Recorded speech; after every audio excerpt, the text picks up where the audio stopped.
like me and you've been trying to find a good starting place for your ISMS, and having a look at various tools that are available out there but being priced out of the market essentially, I decided to create my own portal based on my many years' experience within the industry and seeing many organisations through the certification process themselves.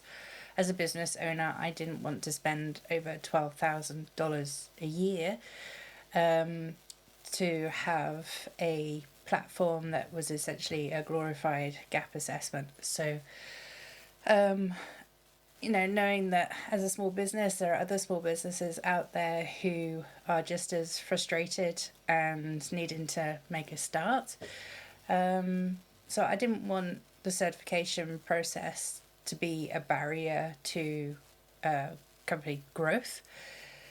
So the audit process itself would also cost about 10 to 15,000 Australian dollars to do. So I thought I would, provide a template that was supported enough to enable anyone with no experience whatsoever to actually go through the steps if they had the internal resources to do so themselves. So what I have here is a template built within Notion. I've partnered with Notion as part of their affiliate group to provide new clients with 3 months worth of licensing, which is free for business. So you just need to follow the links to be able to get that. And essentially it's a minimum cost to get the template and the additional support that I'm offering as part of a bundled service to get you started, essentially. So it's very easy. This is your starting point. I've added very simple steps all the way through. As you can see, get started here. I've provided also some links to the standards, so you can go and purchase the standard straight from the links there. So you don't have to rummage around trying to find the right things. And literally, let's go straight into ISMS implementation plan. So this page essentially is getting you to the point for certification. So from where you are now through the audit process, through to the stage 2 audit, which is full certification for ISO 27001. There are some key steps that you need to go through as part of a project. So I've laid out a standard project plan. I've also included a project risk register that you can add to. And I've set out a 30, 60, 90-day plan, which again you can have a play with yourself and actually add in some key elements based on your desired timeframes and your resources that are available. So essentially, again, it's just getting you up to that point of being ready for certification.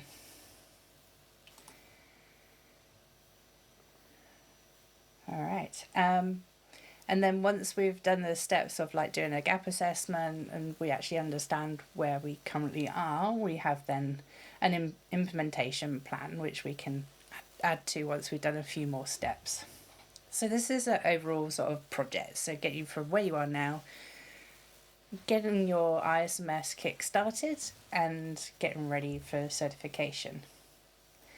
Now the next page is around the ISMS framework itself. So this is how you stand up the management system.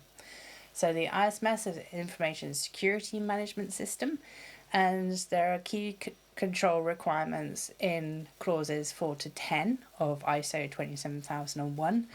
And I've gone through each step and highlighted for you the core reference points. So 4.3 is around scope definition, and ensuring that each step is laid out so you complete these steps and you're meeting the requirements for ISO 27001.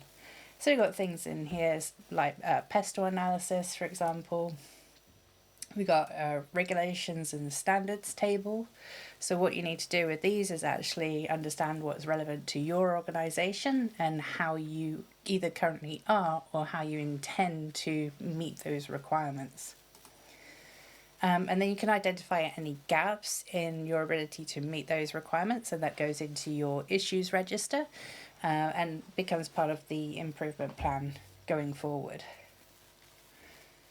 Within here, I've given some examples of what a scope statement is, what's in scope, what's out of scope, setting some objectives and key results, because we need to have measurable objectives for the ISMS that demonstrate it's working as planned.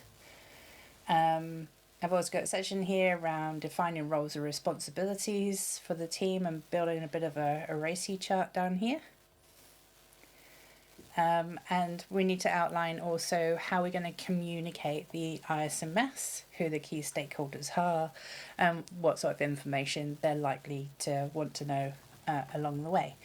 So this is standing up your ISMS. So it's agreeing roles and responsibilities, it's defining the scope, it's defining why we're doing it in the first place. We haven't even touched templated policies or procedures yet, and that's typically where a lot of organisations start, but it's not about the documentation, it's about the ISMS itself. So that's why, I put it up front and centre. Stand up your ISMS framework and then we can operationalise it from there. So the next page that I have included in this package is your ISMS operations section. So again here, you can see I've made reference to where it relates back to 27001, so you can clearly see where each of these activities relates to what's expected from the standard. And I got some templates in here like ISMS committee meeting agenda and minutes, or a portal for you to be able to manage those in. I've put together a what they call a security calendar. So it's outlining all those regular tasks that you need to do on a daily, weekly, monthly or annual basis as per your system policies and procedures. So for example, if you have to do 6 monthly penetration tests, that goes in here. And the whole point is that you have a clear oversight of the regular activities that you have to do, so nothing's missed off.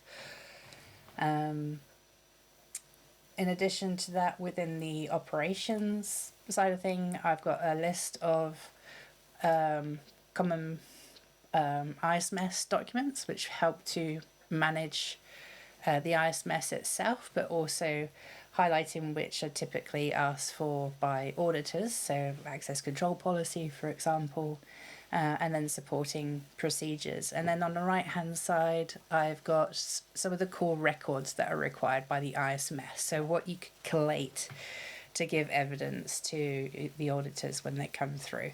So here's some examples you can add to them, and adapt it to your environment and change the language as appropriate to what you have in place.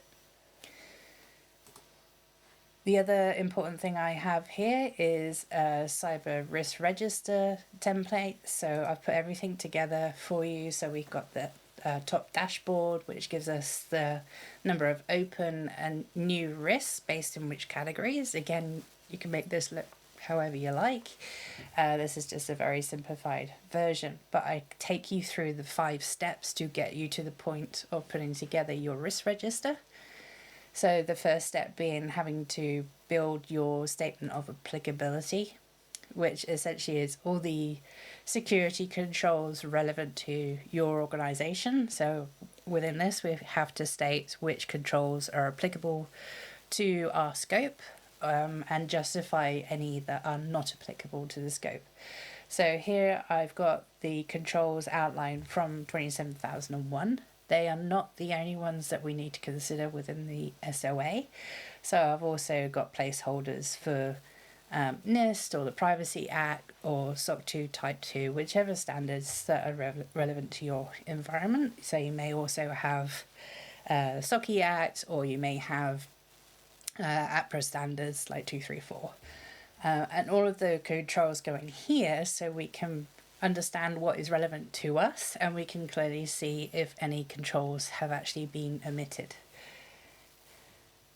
So back to the risk register template, once we've actually established the statement of applicability, we can then do a gap assessment. So understanding the controls that we should have in place, we then see, as a first pass, what is in place, what isn't in place. Maybe not so much on validating the effectiveness of the controls yet. We just want to do that first benchmark of, have we got any controls that are low-hanging fruit that we could get out of the way quickly. Then I take you through developing your risk matrix, which includes your risk acceptance statements, defining how you're going to be managing each of those risks, and then having some descriptors for what the probability or likelihood and the consequence or impact statements that you have. And it's really good to align this to what you already have within your organisation if you have a risk register. So then I'll take you through that. We've also got a risk library. So if you're stuck on where to start, I've outlined 25 risks which are commonplace. I've just collated them over time, so you can add to these as necessary, again depending on your organisation's risk profile. In addition to that, I've also put together a cause library, which essentially is, what could happen. So we've got things like criminal activity, theft, human error. These are things that cause a risk event to happen. So the good thing about this cause library is that you can go through and go, that's not really applicable to our environment, we'll remove that. Or, it may be applicable, or it definitely is. So it's the ones that definitely are relevant to your environment, you need to probe into a bit more. So go, okay, well, how likely is this event going to occur? Is this something that happens on a frequent basis? And this is where we can start doing some assessments on, the cost per event if it does happen. So if it's something that happens regularly, hopefully you got some intelligence around how much that costs you each time that event happens, and we can start building up a real picture of impact, which is also a financial impact for you too. All of this then goes into your risk register here, where you can put in how confident we in the current controls, if there is anything that needs to happen. So that's that. As part of the operations, I've also put in an issues register, so we can track things like audit findings, observations, input from the stakeholder or regulation requirements that we haven't quite met yet. So anything that you can think of that is an issue that we can address should go in here. We can state whether it links to a risk or it's just an opportunity for improvement, for example. I've also added an example audit schedule and management review worksheet here as well. So all of this covers all of the 4 to 10 control requirement or clauses within ISO 27001. So you complete each of these tables and methods. You start to operationalize it. You're collecting records to prove that it's actually operational, and then you can go for certification.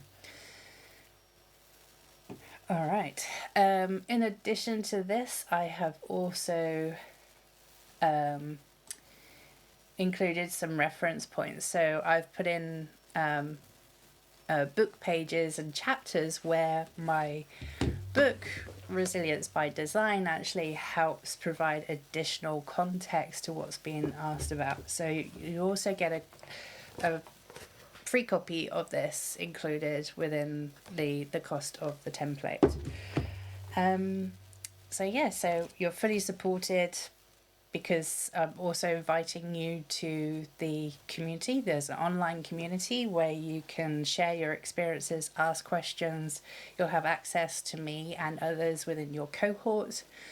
And yeah, it gives you that continual support that you need to do the right thing. So let's get started on it. It's hopefully going to help a lot of smaller organisations really get off the ground and understand what needs to happen or what an ISMS actually is.